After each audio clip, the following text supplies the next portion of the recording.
کل ایک صاحب نوجوان بیٹھا ہوا چاول بہت کھاتا ہے, تو مجھ سے کہہ رہا ہے میں تجھے تو کوئی نقصان نہیں ہوتا, میں تو چاول بہت کھاتا ہوں, میں تو چاول بہت کھاتا ہوں, مجھے تو کچھ بھی نہیں. میں نے کہا تیرے کو ابھی نہیں ہوگا, ابھی تو جوان ہے, جوانی میں ساری الٹی پلٹی چیزیں باڈی کیا کر رہی ہوتی ہے, اس کو وہ ہضم کر رہی ہوتی. یہ سارے چاول نکلیں گے 40 سال کے بعد. یہ سارے چاول کب نکلیں گے؟ 40 سال کے بعد. کیونکہ کسی بڑے حکیم کا کہنا ہے چاول کھانے, کثرت سے چاول کھانے والا کبھی بڈھا نہیں ہوتا, کیونکہ بڑھاپے سے پہلے ہی ٹپک جاتا ہے. وہ چاول کا شمار حکیموں کی نظر میں, میرے ڈاکٹروں سے بھی تعلقات ہیں, حکیموں بہت پڑھا میں نے حکیموں کو بھی, اور صرف پڑھا تو دور کی بات, فیس ٹو فیس بہت معلومات لی ہیں. ساری دنیا کے سارے حکیم اس پہ متفق ہیں چاول کا شمار اچھی غذاؤں میں نہیں. کھا لو, میں نہیں کہہ رہا کب تو کھا لینے میں, ہفتے میں 2-4 دفعہ میں کوئی حرج نہیں ہے, لیکن کاربوہائیڈریٹ ہے نا فل, کوئی منرل نہیں ہے, کوئی وائٹامن نہیں ہے, کوئی چاول کی ریسرچ پڑھو, نہ وٹامن اے ہے, نہ بی ہے, نہ سی ہے, نہ ڈی ہے, کچھ بھی نہیں ہے, اور نہ زنک ہے, نہ آئرن ہے, نہ پوٹاشیم ہے, نہ میگنیشیم ہے. صرف کیا ہے؟ شوگر ہے. کھاؤ گے طاقت آ جائے گی, ایک شوگر مل جائے گا بس, اور پھر تھوڑے دنوں میں کیا ہو جاؤ گے.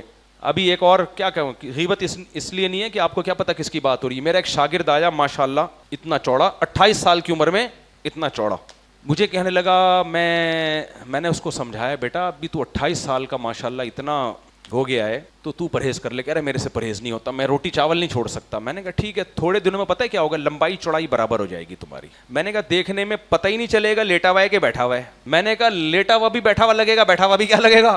اور میں نے کہا جب تجھے دیکھتا ہوں نا ایسا لگتا ہے زمین میں گڑتا جا رہا ہے, تو ادھر سے پھیل رہا ہے. میں نے کہا 28 سال میں یہ حال ہے تو 40 سال میں کیا ہوگا, تو 41 میں آگے تو وزن بڑھنا ہی ہے, میٹابولزم سلو ہوتا ہے تو آگے ویٹ نے بڑھنا ہی بڑھنا ہے. اتنی غیرت کے تانے دلائے, لیکن مجھے لگتا نہیں ہے کہ, اور ابھی شادی نہیں ہوئی. میں نے کہا کم بخت تیری شادی کیسے ہوگی, لڑکی والے تو پرسنالٹی پیسے بھی دیکھتے ہیں لیکن کچھ نہ کچھ تو پرسنالٹی بھی دیکھتے ہیں نا. بولیں گے یہ کیسا دولہا ہے, جب دولہا کی کرسی پہ بیٹھا ہوگا لوگوں کو پتہ ہی نہیں ہوگا بیٹھا ہوا ہے کہ لیٹا ہوا ہے. سر اٹھا کے یوں کر دو تو بیٹھا ہوا لگے گا, یوں لے آؤ تو کیا لگے گا. تو بھائی جان پہ رحم کھاؤ. تو اس لیے چاول جو ہے نا, میں بات کیا کر رہا تھا, چاول کا شمار اچھی غذاؤں میں نہیں. کھا لو تھوڑی بہت مقدار میں, کوئی حرج نہیں ہے, لیکن یہ فل کارب ڈائٹ ہے. تو یہ وہیں اچھا لوگ مجھے کہتے ہیں آپ میڈیکل سائنس کی باتیں کیوں بتاتے ہو. دیکھو میں اس لیے بتاتا ہوں, ڈاکٹروں ہی کی باتیں ہوتی ہیں, میری اپنی ریسرچ میں اہل نہیں ہوں اس کا. ڈاکٹروں کی ریسرچ جو پڑھے لکھے ڈاکٹر ہیں وہ اس لیے شیئر کرتا ہوں کہ بہت سے لوگ ڈاکٹروں کی نہیں سنتے, اور نہ انہیں پتا ہوتا ہے کہ یوٹیوب پہ صحیح ڈاکٹر کون ہے, غلط ڈاکٹر کون ہے. دیکھو ابھی ایک ڈاکٹر کی ویڈیو چل رہی ہے جس میں وہ کہہ رہے ہیں کہ 17-16 سگریٹ ایک چائے کے کپ کے برابر ہے. 16 سگریٹ کس کے برابر ہیں؟ ایک ڈاکٹر کی ویڈیو وائرل ہوئی ہے, یعنی ایک چائے کا کپ ایسا جیسے 16 سگریٹ پی لی. چائے کا جو عادی ہے وہ تو یہ سن کے بے ہوش ہوگا کہ نہیں ہوگا. اور ٹیلی ویژن والے ان ڈاکٹر کو بلا بھی رہے ہیں, بٹھا بھی رہے ہیں. سوشل میڈیا کو اس سے غرض نہیں ہوتی کہ یہ مستند ڈاکٹر ہے یا نہیں ہے. دیکھو میرا اتنا کلپ لوگ چلا دیں گے 16 سگریٹ ایک چائے کے برابر, حالانکہ میں اس پہ رد کر رہا ہوں کہ یہ غلط ہے. ایک سگریٹ بھی ایک چائے کے برابر نہیں ہے. سگریٹ اور چائے کا کوئی جوڑ ہی نہیں ہے. سگریٹ انتہائی نقصان دہ ہے. چائے کا نقصان اگر دن میں صرف 2 کپ پیے جائیں تو بہت کم نقصان پھر بھی ہے. یہ جو فضائل سنا رہے ہوتے ہیں نا چائے کے, یہ غلط ہیں. فضائل کچھ بھی نہیں ہے, چائے کا کوئی فائدہ نہیں ہوتا, لیکن بہت تھوڑا نقصان ہے اگر کوئی شخص 2 کپ پیتا ہے. تھوڑا نقصان ہے. وہ نقصان کیا ہے وہ بتا. کھانے کے بعد نہ پیے, کھانے کے بعد چائے پیو گے تو کھانے کا بیڑا غرق ہو جائے گا. 2 گھنٹے کا فاصلہ رکھو. سونے سے پہلے نہ پیو, نیند کا بیڑا غرق ہو جائے گا. صحیح ہے نا, وقفہ رکھ لو آپ. تو نقصان ہے. نقصان کیا ہے کہ ایک تو عادت ہو جاتی ہے, جس دن نہیں ملے گی کھوپڑی کام نہیں کرے گی. یہ ایڈکٹ ہونا یہ بھی تو غلط چیز ہے, لیکن اس کا حل یہ ہے کہ 3 دن تک 4 دن تک نہیں پیو گے تو دوبارہ اپنی اصل پوزیشن پہ آ جاؤ گے. کوئی بہت ایسی خطرناک عادت نہیں پڑ جاتی اس کی. 3-4 دن چھوڑ دو گے تو اپنی پرانی پوزیشن پہ آ جاؤ گے. دوسری بات, پیشاب زیادہ لاتی ہے تو باڈی میں پانی کی کمی ہوتی ہے. دیکھو نیچرلی جب ہماری باڈی میں پانی کی کمی ہوتی ہے تو باڈی پیاس کے ذریعے بتا دیتی ہے, تو وہ پانی کی کمی پوری.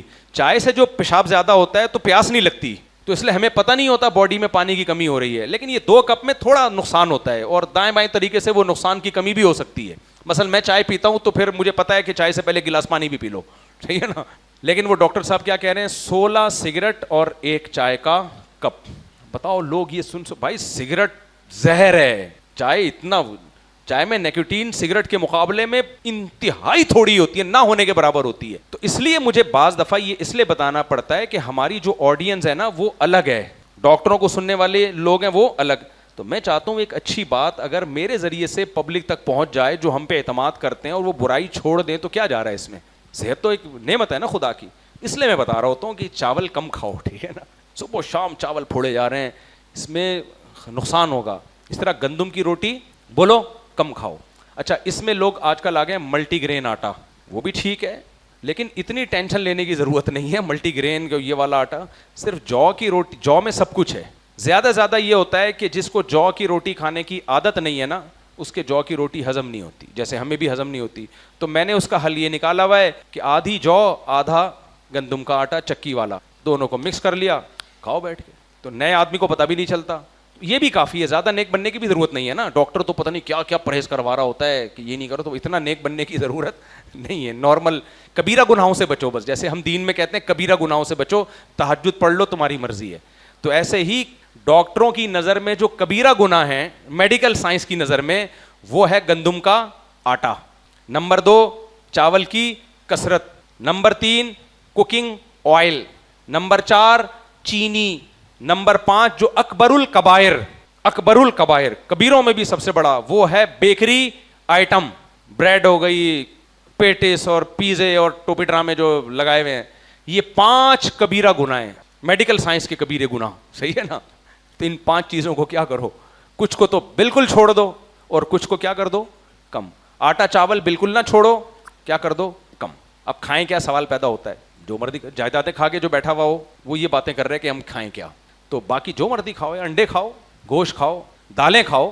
دال کو بھگو دو 8-10 گھنٹے پانی میں, پانی پھینکو پھر کھاؤ. باقی میں کوئی حکیم ڈاکٹر نہیں ہوں, کوئی سوال پوچھنا ہو تو پوچھو. تو یہ باتیں اس لیے بتائی جاتی ہیں کہ ہمارے توسط سے بہت سے لوگوں تک پہنچ جاتی ہیں جو عام ڈاکٹروں تک. ڈاکٹروں کو سنو گے نا یوٹیوب پہ تو وہ کہہ رہے ہیں 16 سگریٹیں اور 1 چائے. تو عوام کو نہیں پتا ہوتا یہ پھینک رہا ہے, یہ کیا کر رہا ہے. لیکن چینل والوں کو اس سے کوئی غرض نہیں ہے.